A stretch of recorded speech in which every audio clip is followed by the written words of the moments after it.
শুক্রবার প্যারিসের সেইন নদীতে জমকালো নৌ প্যারেডের মাধ্যমে অনুষ্ঠিত হয় অলিম্পিকের উদ্বোধনী অনুষ্ঠান।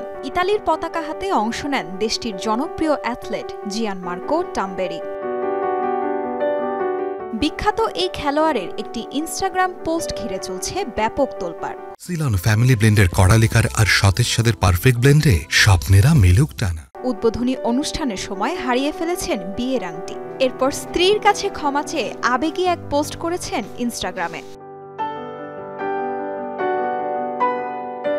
তার এই পোস্টটিকে রোমান্টিক অ্যাপোলজি নাম দিয়েছেন ভক্তরা। টাম্বেরির পোস্ট দেখে রাগের বদলে আবেগে ভাসছেন তার স্ত্রী কিয়ারা বোনটেম্পিও।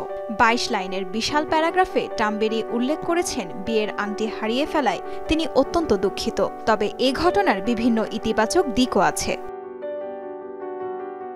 প্রিয়তমা, আমি খুবই দুঃখিত। ইতালির পতাকা হাতে যখন সেইন নদী পেরিয়ে যাচ্ছিলাম, আঙুল থেকে আংটিটি খুলে পানিতে পড়ে গেল।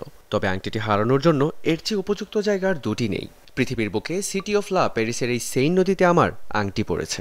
তুমি চাইলে তোমার আংটিও আমি এখানে ফেলতে চাই।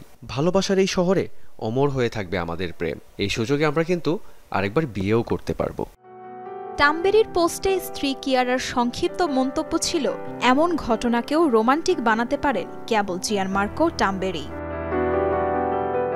তাজরিয়ান সোবহান, যমুনা নিউজ।